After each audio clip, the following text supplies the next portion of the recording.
Hello, ladies and gentlemen, and this is Eddie Marcus again.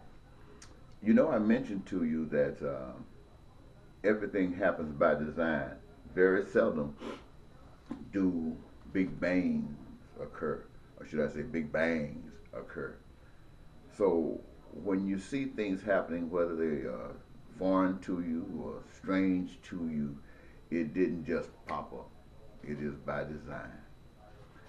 You know, and when I think about how these things happen by design and how far people are removed from an understanding that these things do occur like this, it almost makes me believe that the people, human beings, we act like we've lost our minds. We allow all kinds of things to happen, even though it inflicts pain and suffering on us, individuals, or ourselves. And we still allow it to exist as if it's a divine plan for these things to happen. We have found that there's a power, and I'll acknowledge it to you, for those of you who don't understand, that is basically running things. It runs things because the Creator, who is responsible for us being here on this planet, gave us free will, gave us choice. The decisions that we make, they are the choices that we have made. Those choices have been allowed to go forward as seeds that produce fruit. And whatever comes back to us out of the actions that we have taken are just. They are the divine consequence of our actions. We are going through all kinds of changes here in America and all across the globe. It is a consequence of our actions as human beings. In our little special locations, America, Russia, and all these other places, those are individuals. They are responsible for a major part of how they have responded as a nation in relationship to the total picture. We all are.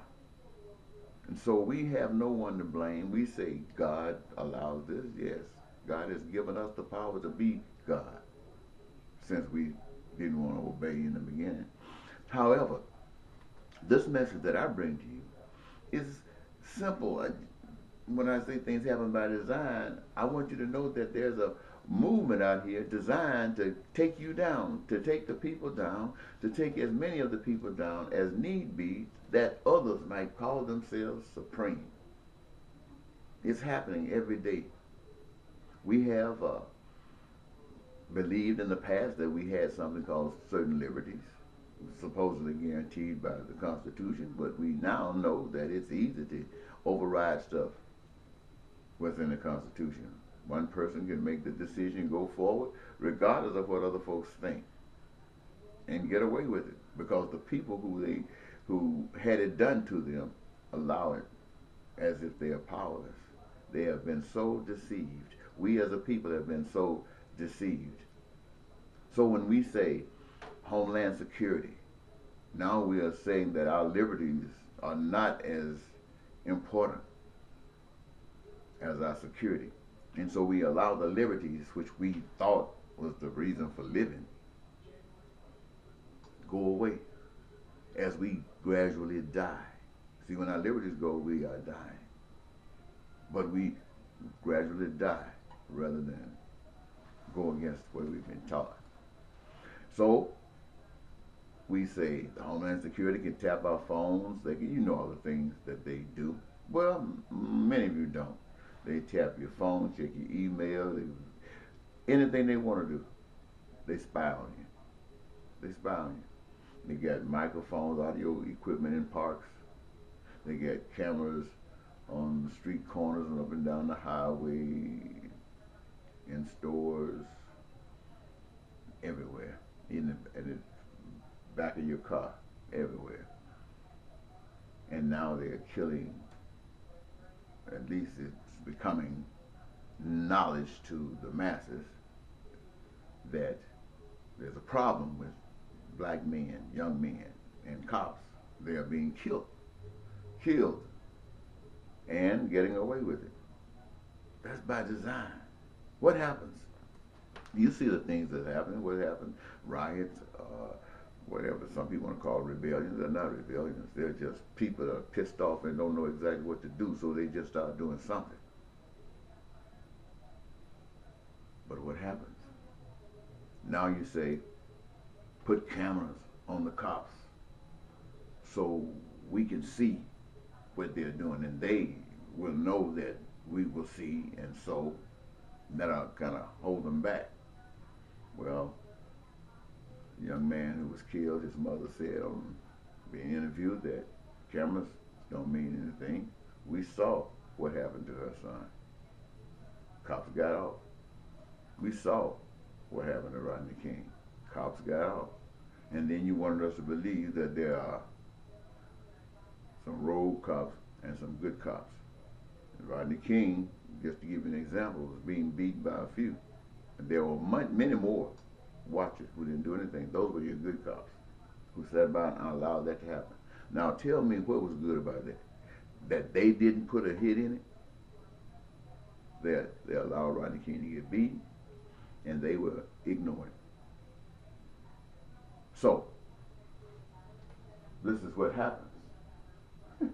And I just wanted you to think about that. Because it does happen.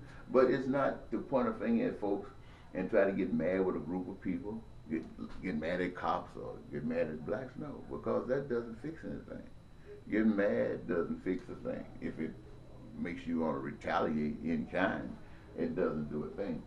And the system, it's designed to say that in order for the people, any of the people, to benefit, to really make it, to climb that ladder, they have to do it at the expense of causing pain and suffering to others. That doesn't seem like it should be that way. It looks like there should be another way. Here's an example of what I mean. People get drunk during holidays. They need a ride. They don't want to drive. So they call up a cab, but now so many people are, and so cabs are not moving. So you call up some other private businesses who have gone in this transport situation, and they are holding back. So all of a sudden, everybody are trying to get somebody, but there are very few workers working. So what happens? The fees go up. I heard somebody used a cab the other day, one of these services the other day. A little trip that would have normally taken them maybe money-wise $5, and if they had jacked it up, maybe $15 to get where they wanted to go, end up paying $100. Why? Because supply and demand. Look, supply and demand. It reminds me of a person who get these telephones and buy a certain amount of data, but they have no usage for it this particular month, so they say, well, I just preserved this. And the next month, they think they got it, and they don't have it. They lost it. You say, wait a minute, I paid for it. Why did I lose it? Because you didn't use it. It's yours. I mean, they didn't give it to you free. No way, you had to pay for it. And you didn't use it. You made a choice not to use it, perhaps. Now they can get it back. And you lose.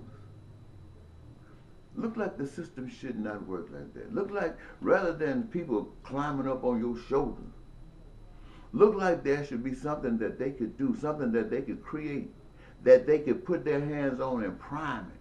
And as they prime it, the whole of humanity rises. As they prime it, the whole of humanity rises. Not making it on the backs of others, but everybody find something that they love doing and do it.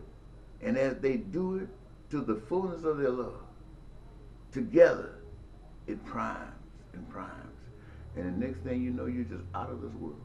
God dog it, why can't you see that, ladies and gentlemen?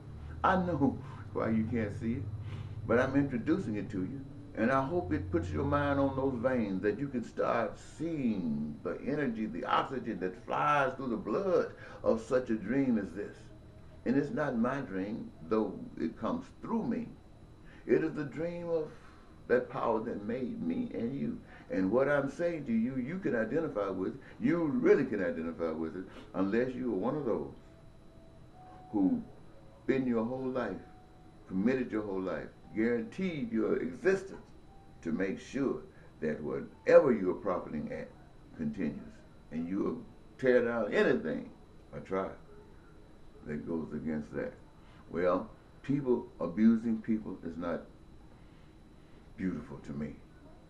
And so I think and feel that it's not beautiful to the Creator. And I think that most people accept it because they just don't have the knowledge of understanding what life is all about. I do. And so I feel obligated to share with you, ladies and gentlemen, if you only knew the truth, if you only knew it, the truth. Bye-bye.